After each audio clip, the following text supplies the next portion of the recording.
ખેડૂત મિત્રો, કૃષિ મહોત્સવના અને પશુ આરોગ્ય મેળાના આ એક અભૂતપૂર્વ અભિયાનમાં આપ સૌની વચ્ચે આવતા મને આનંદ અને ગૌરવની લાગણી થાય છે.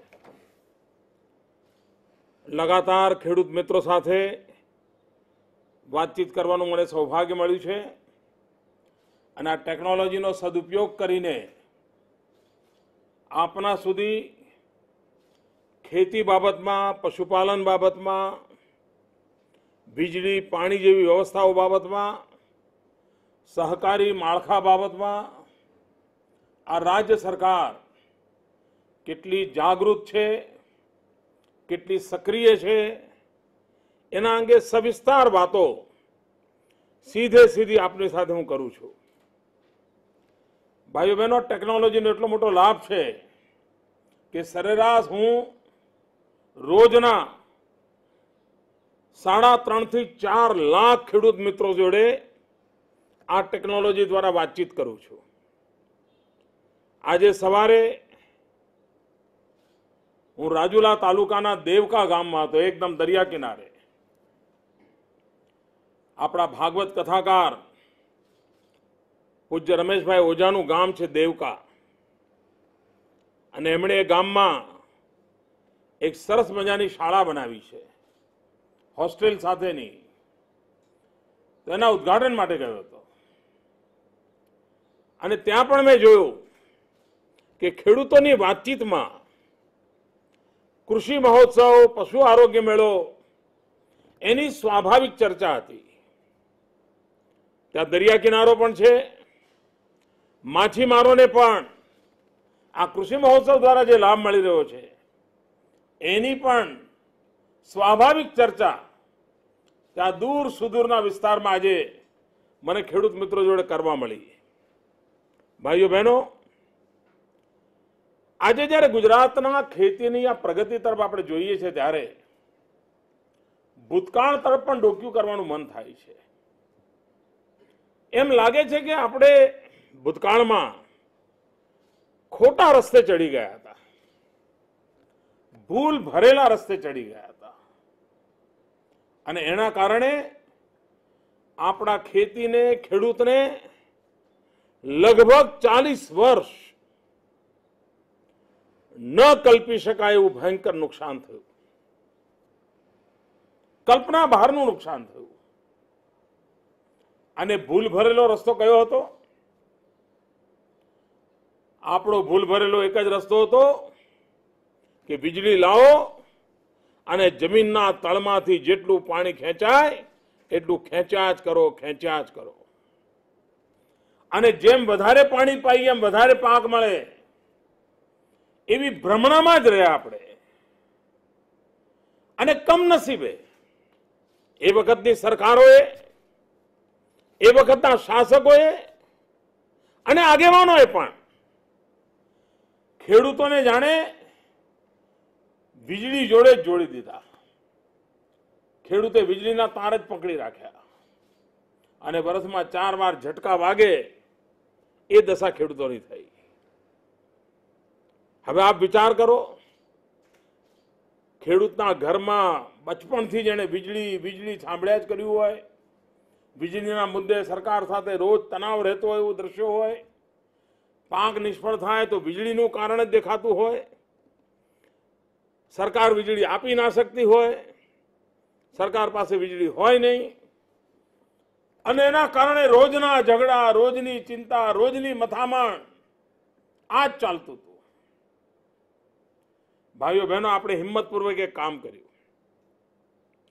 ખેડૂતોના ગામો ગામ જઈને સમજાયું કે ભાઈ, આ વીજળીના વંટોળમાંથી બહાર આવો, પાણીનો વિચાર કરો. પાણીની તરફ જો ધ્યાન કેન્દ્રિત કરીશું તો જ ખેતીનું ભાગ્ય બદલાશે. આપણે વીજળીના તાર પકડીને જે ચોંટી ગયા છીએ એમાંથી બહાર આવવું પડે. શરૂઆતમાં ખેડૂતોનો વિરોધ હતો. મારી વાત એમને સમજાવવામાં મને તકલીફ પડતી હતી. કેટલાક તો એમાંય કહેતા હતા કે આ મોદી સાહેબે વળી ક્યાં કોઈ દી હળ પકડ્યું છે કે ક્યારે વળી ખેતરમાં ગયા છે કે એમને ખબર પડે. પણ રોજ મારા ભાષણો તમે સાંભળતા હશો ને, એનાથી ખબર પડતી હશે કે હું નાનામાં નાના ખેડૂત પાસેથી ઘણું બધું શીખ્યો છું.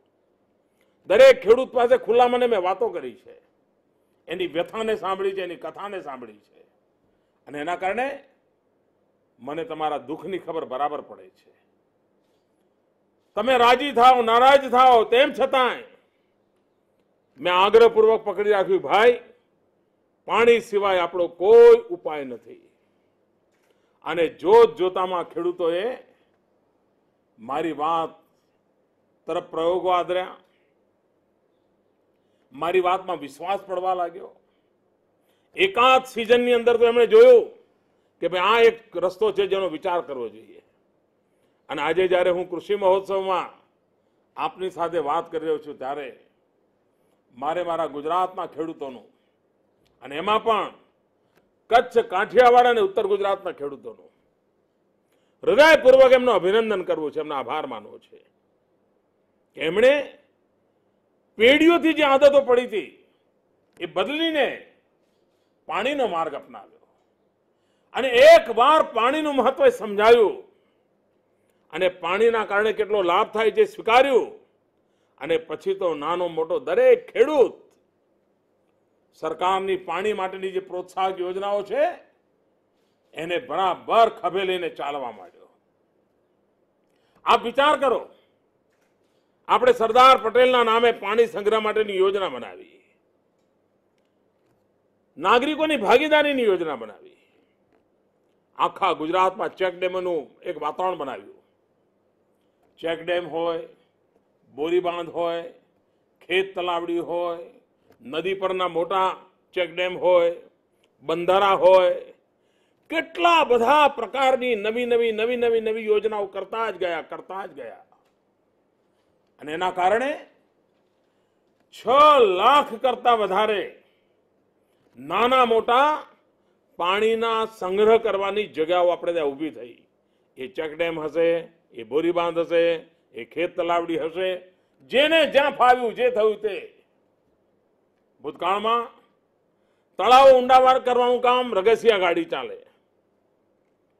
બજેટ પાસ થાય, એપ્રિલ મે મહિના સુધી તો ફાઇલો ફર્યા કરે. જૂન મહિનો આવે ત્યારે નક્કી થાય કે તળાવ ખોદવાના કોન્ટ્રાક્ટરો નક્કી કરો, અને 15 દાડા માંડ તળાવ ખોદવાનું કામ ચાલે ત્યાં વરસાદ ખાબકે. એટલે ખોદાણું હોય કે ના ખોદાણું, ઉપર પાણી આવી જાય, નીચે કેવડો ખાડો છે માપે કોણ? બિલ બની જાય. આ જ ચાલતું હતું ભાઈઓ, આ જ પાપ લીલા ચાલતી હતી. આપણે બધું બદલી નાખ્યું. આપણે કહ્યું ભાઈ જેવું ચોમાસું પૂરું થાય અને તળાવમાં પાણી જેમ જેમ ઘટવા માંડતું જાય એમ તળાવો ખોદવાનું ચાલુ કરો. અને આપણે રાજ્યની અંદર ભૂતકાળની અંદર જેટલા તળાવો ખોદાતા હતા વર્ષે, એના કરતા સેંકડો ઘણા તળાવો આપણે ખોદવા લાગ્યા. આપણે લોકોને પણ કહ્યું ભાઈ તળાવની માટી ઉપાડી જાવ, એના માટે કોઈ કરવેરા નહીં લાગે, મફતમાં જાઓ, લઈ જાઓ, ખેતરોમાં નાખો. એના કારણે પણ તળાવના ખોદકામના કામને પ્રોત્સાહન મળ્યું. તો એક પ્રકારે એક હોલિસ્ટિક એપ્રોચ અપનાવ્યો. આપણે પાણીના સંગ્રહની તરફ ખૂબ ધ્યાન કેન્દ્રિત કર્યું, અને એનું પરિણામ એ આવ્યું છે કે જે 52 ડાર્ક ઝોન તાલુકા હતા, જ્યાં પાણીના તળ એટલા નીચે ગયા હતા કે ગમે તેટલું કરો પાણી નીકળતું જ નહોતું, અને ખેડૂત બિચારો આશામાં 3 લાખ 5 લાખના ટ્યુબવેલ કરે, વીજળીનું કનેક્શન મળે, અને અંદરથી માટીના થર સિવાય કાંઈ મળે જ નહીં, પથ્થરો મળે, એના 2 લાખ 5 લાખ રૂપિયા પાણીમાં જાય. આ ખેડૂતને બચાવો એ મારી જવાબદારી હતી. એને સમજાવવું અમારી જવાબદારી હતી કે ભાઈ તું ગમે તેટલો ઊંડો જઈશ, કોઈ પાણી નીકળવાનું નથી. અને જો ભૂલે ચૂકે નીકળ્યું તો એકાદ સિઝન બહુ થઈ ગઈ, અને ઘણીવાર તો પાણી એવું નીકળશે કે ઊભો પાક બગડી જાય, એવું ખારું પટ પાણી નીકળશે. મુસીબતની વેળાએ કડક પગલાં લઈને પણ ખેડૂતને લાંબા ગાળે રક્ષણ કરવા માટેની દિશા પકડી. અને બીજી બાજુ આપણે જમીનમાં પાણી ઉતારતા ગયા. સુજલામ સુફલામ કેનાલ દ્વારા પાણી ઉતાર્યું. આખા દરિયા કિનારે જે નદીઓ દરિયામાં ભળતી હતી એ નદીઓ દરિયામાં પહોંચે એ પહેલા બંધારા બનાવ્યા, અને નદી આમ સીધી જતી હતી એને આડી કરી. આપણે ચેનાલો ખોદી ખોદીને દરિયા કિનારે આડી ચેનાલો કરીને નદીનું પાણી એ બાજુ લઈ ગયા, વાળવા માંડ્યા. અને એના કારણે જ આપણો દરિયા કિનારો આખો ખારી પડ ધરતીમાં લીલુંછમ કાંઈ દેખાય નહીં, લીલોતરીનું નામો નિશાન ના હોય. ત્યાં આજે ખેતી થાય એટલું પાણી આપણે રોકી શક્યા છીએ. કચ્છની અંદર કોઈ જાય તો મારો આગ્રહ છે, તમે ત્યાંના બંધારા જરા જોવા જજો. કચ્છમાં તો બંધારા હોય, દરિયામાં પાણી જતું હોય, ચોમાસાની સિઝનમાં નદીઓ જતી હોય. આ બંધારા કરવાને કારણે એ પાણી રોકાયા અને માઇલો સુધી પાછળ પાણી રોકાણા અને એના કારણે જમીનના તળમાં જે પાણી હતા ઉપર આવવા માંડ્યા. આપણે સુજલામ સુફલામ કેનાલ બનાવી. જોતામાં વિચાર કરો, પંડિત નહેરુ પથ્થરો મૂકીને ગયા હતા નર્મદા યોજનાનો. એની કેનાલના કામ પૂરા કરતા કરતા દમ આંખે પાણી આવી ગયું. રાજસ્થાન સુધી પાણી લઈ જવું હતું, આપણા આંખે પાણી આવી ગયું. કચ્છની કેનાલનું કામ તો હજુ ચાલી રહ્યું છે. એટલા જ કિલોમીટર લાંબી સુજલામ સુફલામની કેનાલ આપણે 1.5 વર્ષમાં ઊભી કરી દીધી. અને એના કારણે સુજલામ સુફલામની અંદર 7 જિલ્લાઓને લાભ મળે છે અને લગભગ 3 પાક લોકો લેતા થયા છે. અને હમણાં ભારત સરકારનો અહેવાલ આવ્યો, 3 મીટરથી 13 મીટર પાણીના તળ ઉપર આવ્યા છે. અને જેવા પાણીના તળ ઉપર આવ્યા એની સાથે જ આપણે હિંમત કરીને ડાર્ક ઝોન હટાવી દેવાનો નિર્ણય કર્યો છે. પણ જ્યાં ડાર્ક ઝોન હટ્યો છે ત્યાં પણ મારી ખેડૂત ભાઈઓને વિનંતી છે કે આપણા સંતાનો માટે, આપણા સંતાનોના સંતાનો માટે પણ પાણી આપણે બચાવવું પડશે. આપણે બધું પાણી પહેલા ઉલેચી નાખ્યું, માણ કરીને મહેનત કરીને ફરી બાજુ ભેગું કર્યું છે. એને પણ જો ફરી વેડફી નાખ્યું તો કદાચ પેઢીઓ સુધી ત્યાં એક ઘાસનું તણખલું નહીં ઉગે.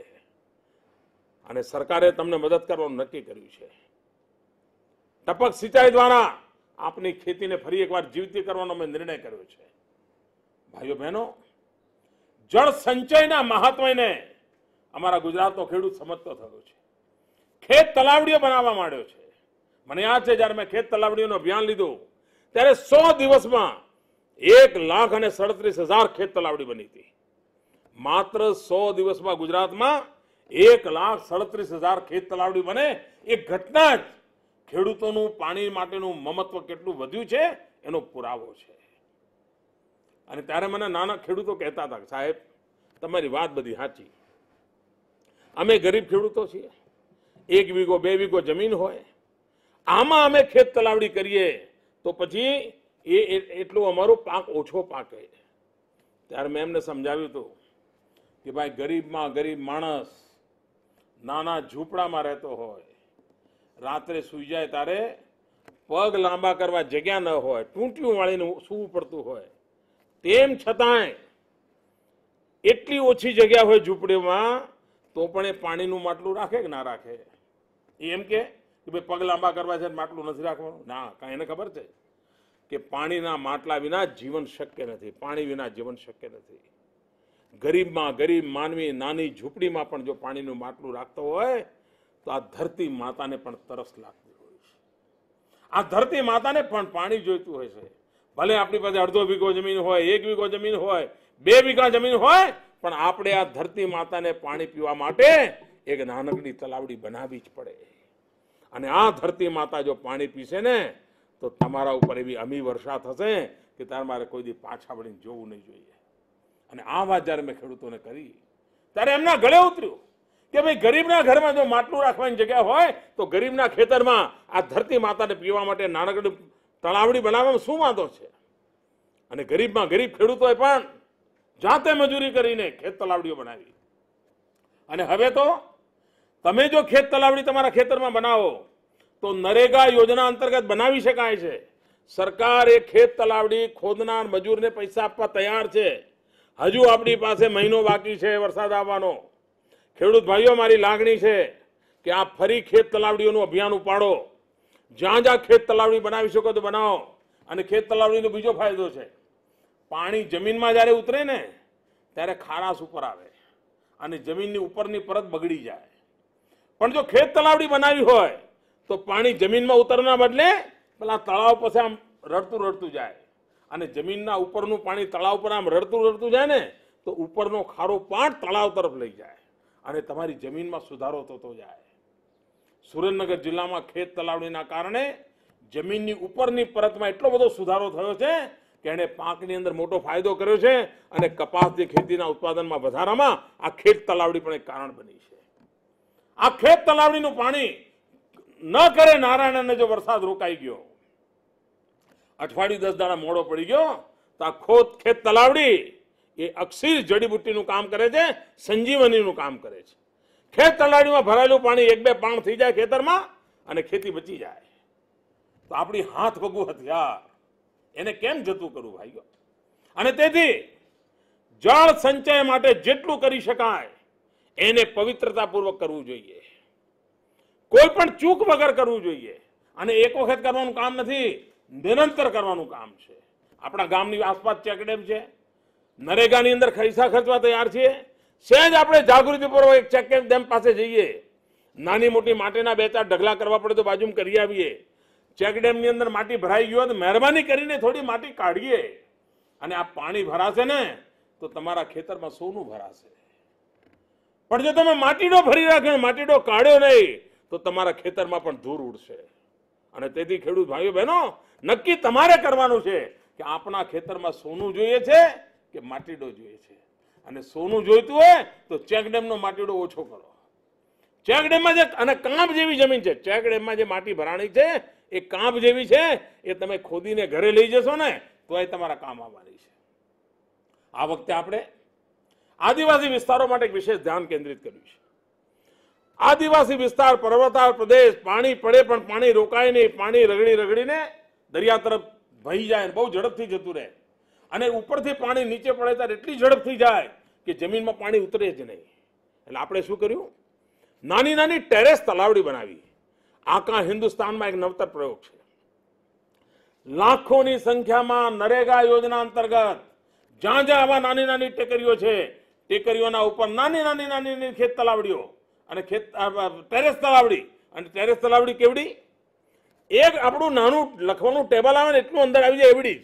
બહુ નથી કહેતો હું, 3x3x3 ની બનાવી દો ને તો એ ઉપરથી પાણી પડેલ ભરાય, અને ભરાય એટલે નીચે ઉતરે. આપણા ચોટીલામાં તમે જતા આવતા જોજો, આજુબાજુ અનેક એવી ટેરેસ તલાવડીઓ બનાવી છે. અને ચોટીલાનો ડુંગરો જે ખાખી બાખો દેખાતો હતો, આજે લીલોછમ દેખાવા માંડ્યો છે.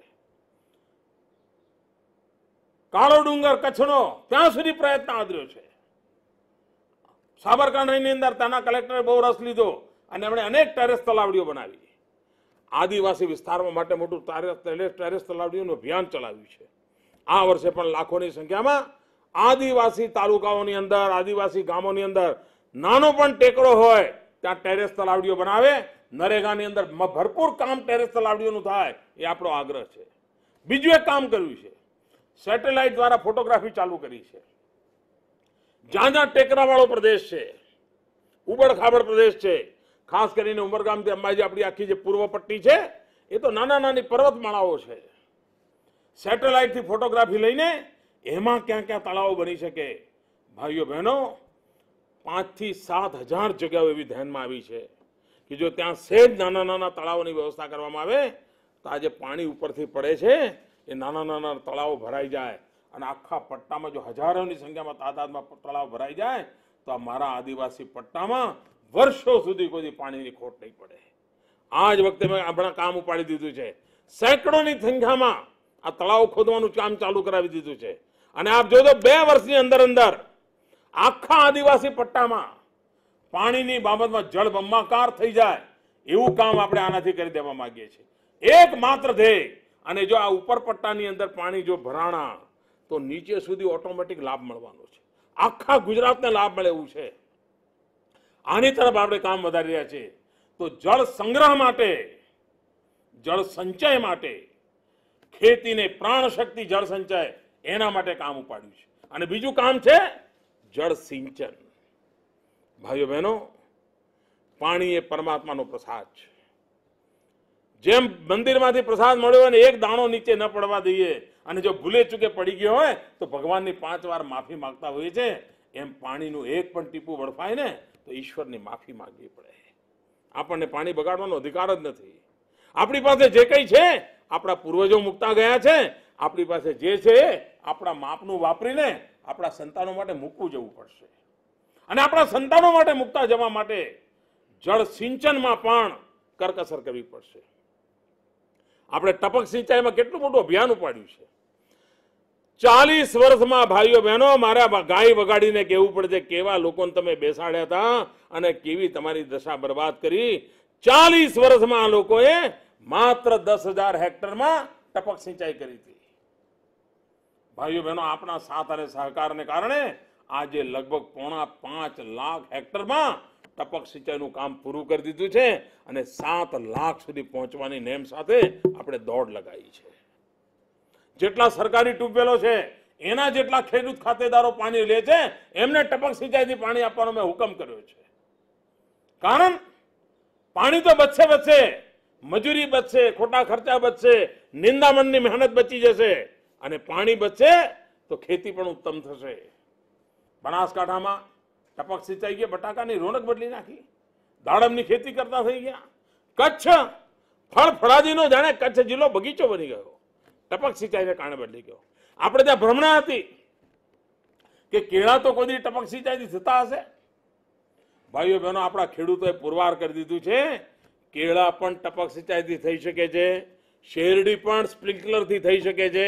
મોટા પાણીના મોટા ફુવારા ભરવાના, આખા કુંડા પાણીના ભરી રાખવા જોઈએ એ આવશ્યક નથી હોતું. આપણે સ્વાભાવિક રીતે ટપક સિંચાઈની આધુનિક ટેકનોલોજી દ્વારા કેળા પણ પકવી શકીએ, તરબૂચ પણ પકવી શકીએ અને આપણે શેરડી પણ પકવી શકીએ છીએ. અને હવે તો ખેડૂતો ડાંગરની ખેતી પણ ટપક સિંચાઈથી કરવાના પ્રયોગો કરી રહ્યા છે.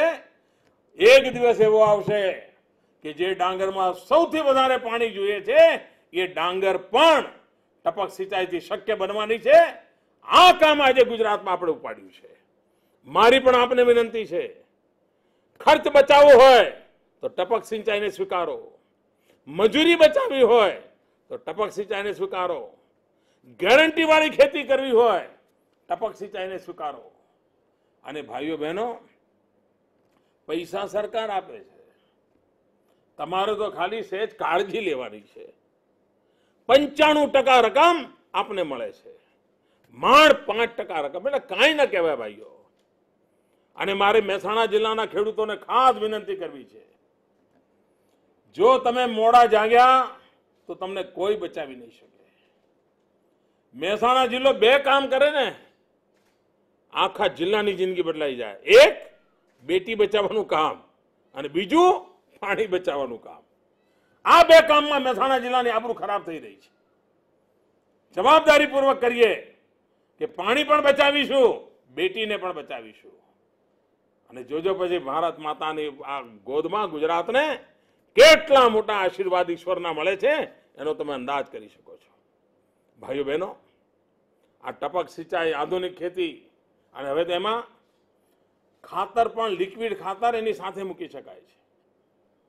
ટપક પાણીની સાથે લિક્વિડ ખાતર પણ જાય છે અને એના કારણે ખૂબ પહેલા 100 રૂપિયા ખર્ચો થતો 20 રૂપિયા 25 રૂપિયામાં પતી જાય, એટલો બધો ઘટાડો થાય છે. અને આપણે અનેક ખેતોએ કર્યું છે. અહીંયા અમારું બોરિયા ગામ, પેટલાદ તાલુકો, આણંદ જિલ્લો, બોરિયામાં આજે કૃષિ મહોત્સવ ચાલી રહ્યો છે. ત્યાં અમારા કેતનભાઈ છે પટેલ. આ કેતનભાઈએ સેન્દ્રિય ખેતી અને ટપક પદ્ધતિને મિક્સઅપ કર્યું અને એમણે ગુણવત્તાવાળા કેળાનું વાવેતર કર્યું. હેક્ટરે 115 ટન કેળા પેદા કર્યા છે ભાઈઓ, હેક્ટરે 115 ટન. અને ચોમાસું અને ઉનાળુ વાવેતર કરીને હેક્ટરે લગભગ 4 લાખ રૂપિયાની આવક એમણે પ્રાપ્ત કરી છે. ગુજરાત સરકારે કેતનભાઈને એવોર્ડ પણ આપ્યો છે. આપ વિચાર કરો ભાઈઓ, જો આટલા બધા રૂપિયાની કમાણી થતી હોય, પાણી બચતું હોય, મહેનત બચતી હોય તો કેતનભાઈએ કર્યું, આપણે કેમ ના કરી શકીએ? આપણે પણ કરીએ. એ જ રીતે અમારા કરમસિંહભાઈ કરશનભાઈ પટેલ, અમારા દહેગામ તાલુકાનો લહેરીપુરા કંપો, ડ્રીપ અને મલ્ચિંગ પદ્ધતિથી તરબૂચની ખેતી કરી. એકરે લગભગ 17 થી 18,000 કિલો તરબૂચનું ઉત્પાદન કર્યું અને 2-2.5 લાખ રૂપિયાની ઇન્કમ આ અમારા કરમસિંહભાઈએ ટપક સિંચાઈની મદદથી મેળવી છે. આટલી જમીનમાં આટલી મોટી પેદાશ થાય એવું ક્યારે આપણે વિચાર્યું નહોતું. અમારા બાબરભાઈ પરમાર, બાબરભાઈ બાવજીભાઈ પરમાર સારસા, આ ઝઘડિયા તાલુકાનું સારસા છે ભરૂચ જિલ્લામાં, એમણે ડીપ ઇરિગેશન કર્યું અને ભીંડા અને શેરડીના પાકમાં વપરાશ કર્યો. આના કારણે આજે એમના ઉત્પાદનમાં લગભગ 35-40% વધારો થયો. ભીંડાની અંદર સામાન્ય ખેતી, આદિવાસી સામાન્ય સમાજના લોકો આજે 30-40 હજાર રૂપિયાની આવક વધારે મેળવે, 1,00,000-2 લાખ રૂપિયાના નફા કરતા થઈ જાય અને સરકાર એમનું સન્માન કરે એવું જુદું. અને આજે તમારા કૃષિ ઋષિ તરીકે તમારી જોડે કદાચ અમારા બાબરભાઈ જોડે વાતચીત કરવાનો અવસર મળ્યો હશે. સાદી સીધી ભાષામાં એ આપણને વાત સમજાવતા હોય છે, એનો લાભ લેવો જોઈએ.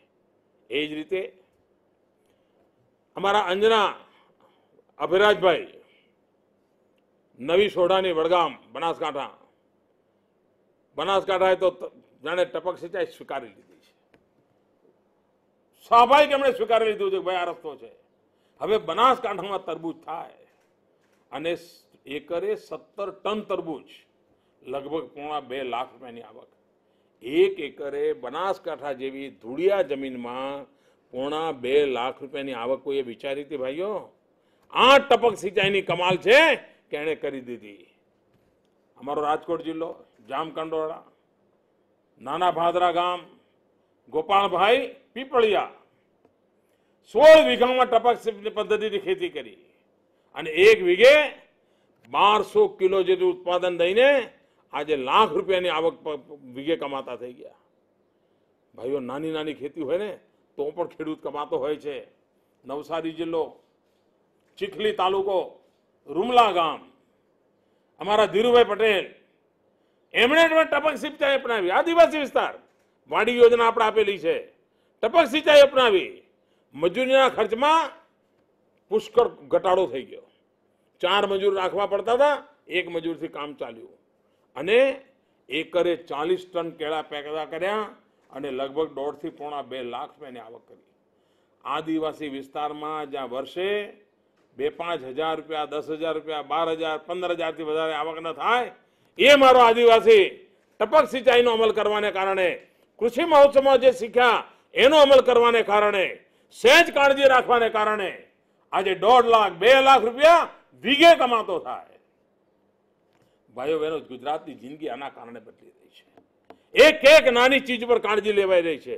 અરે સરકારે તો એટલે સુધી ચિંતા કરી છે કે તમારી જો મોટર પાણીની જૂના જમાનાની હોય, એસેમ્બલ કરેલી મોટર હોય અને દર વખતે તમારા ખર્ચા કરતી હોય અને પાણી ઓછું આપતી હોય અને બળતણ વાપરતી હોય, તો આ સરકાર તમારી મોટરે બદલી આપે છે, જેથી કરીને પાણીનો આવરો વધારે મળે, વીજળી ઘટે, વર્ષમાં 3 વાર મોટર બળી જાય ને રૂપિયા ખર્ચવા પડે એ જાય. ભાઈઓ બહેનો, મને કહો, આ સરકાર આનાથી વધારે શું કરે? મને કહો. આપ મારી વાત સાંભળતા હશો, અમારા કૃષિ વૈજ્ઞાનિકો સાંભળતા હશો, પ્રગતિશીલ ખેડૂતોની સાંભળતા હશો, અમારા ત્યાં સરકારના અધિકારીઓ આવે છે એમને સાંભળતા હશો. તમારા ધ્યાનમાં આવતું હશે કેટલા પ્રયત્નો ખેતીમાં થઈ રહ્યા છે, એના ફળ પણ મળ્યા છે. આખા દેશનો કૃષિ વિકાસ દર 3% ડચકા ખાય છે. ભાઈઓ બહેનો, આ ગુજરાતનો કૃષિ વિકાસ દર 11% પહોંચ્યો. 10 વર્ષ પહેલા 14,000 કરોડ રૂપિયાની આવક હતી ગુજરાતમાં, આજે લગભગ 96,000 કરોડે પહોંચી ગઈ. ગુજરાતનું ગામડામાં રૂપિયો આવ્યો, ગુજરાતના ગામડામાં સમૃદ્ધિ આવી, ગુજરાતના ખેડૂતમાં હિંમત આવી, એ નવા પ્રયોગો કરવાની તાકાત આવી છે. આ બધું શક્ય એટલા માટે બન્યું છે કે આ વીજળીની માયાજાળમાંથી બહાર આવીને આપણે પાણીને પ્રેમ કર્યો, આપણે પાણીનું મહત્વ સમજ્યું અને પાણીની તરફ આપણે વળ્યા અને આ મોટું પરિવર્તન આવ્યું છે. મારી આ કૃષિ મહોત્સવમાં સૌ ખેડૂત ભાઈઓ બહેનોને હાથ જોડીને વિનંતી છે કે આપ ટપક સિંચાઈ તરફ વળો, માઇક્રો ઇરિગેશન તરફ વળો. સરકાર પૂરી तरह તમારી પડખે રહેવા તૈયાર છે. પાણી બચાવો તો પેઢીઓ બચી જશે, પાણી બચશે તો આવનારી પેઢીઓ બચશે, આપણું જીવન પણ બચશે. જળ એ જીવન છે, એ ગામો ગામ દિવાલો પર લખવાથી ન ચાલે. જળ એ જીવન છે ત્યારે જ ખબર પડે કે ગામડામાં ખેતરમાં પાણીના ક્યારા ભરવાને બદલે ટપક પાણીથી ખેતી થતી હોય. અને આપણો તો મંત્ર છે પર ડ્રોપ મોર ક્રોપ. એક એક ટીપે ટન ટન કમાણી. એક એક ટન કેમ કમાણી ન થાય એનો વિચાર કરવો આપણી ખેવના છે. આવો ભાઈઓ બહેનો, પાણીના મહાત્મ્ય માટે આપણે આપણા કૃષિ મહોત્સવને લઈને આગળ ધપીએ. અને જેટલા લોકો મારી વાત સાંભળે છે આજે જ સંકલ્પ કરીને ઉઠો કે અમારે ટપક સિંચાઈમાં જવું છે, અમારે પાણી બચાવવામાં જવું છે અને અમારે ખેતીને આધુનિક કરવી છે. ભાઈઓ બહેનો, આપની જિંદગી બદલવા માટે અમે આ એક તપસ્યા આદરી છે, એક મહેનત આદરી છે. મને આપનો સાથ જોઈએ, સહકાર જોઈએ. અને ગુજરાતના ખેડૂતોએ મારા પડ્યા બોલને ઝીલ્યો છે, આવનારા દિવસમાં વધારે ઝીલશે. અને ગુજરાતને ખેડૂત લક્ષી બનાવીને એક નવું જીવન આપવાની અમારી જે મથામણ છે એ મથામણને આપનો સાથ સહયોગ રહેશે. એ જ અપેક્ષા સાથે ફરી આવતીકાલે મળીશું. આમ તો કાલે સવારે મારે છેક મોટા પોંડા જવું છે, વલસાડ પાસે. આદિવાસી ખેડૂત ભાઈઓને મળવા જઈ રહ્યો છું. નાના પોંડા મોટા ભાડાના પટ્ટામાં આદિવાસી ખેડૂતો જે વાત કરવાનો છું, એમને મળીને આવીશ. નિરાંતે બધી વાતો કરીશું. આવો ભાઈઓ બહેનો, આ કૃષિ મહોત્સવ એ સાચ અર્થમાં ખેડૂતોનો મહોત્સવ છે, ખેતીનો મહોત્સવ છે. આવતીકાલ ઉગારવાનો, ઉજાગર કરવાનો મહોત્સવ છે. એને આપણે બધા માણીએ. ખૂબ ખૂબ શુભકામનાઓ. જય જવાન, જય કિસાન.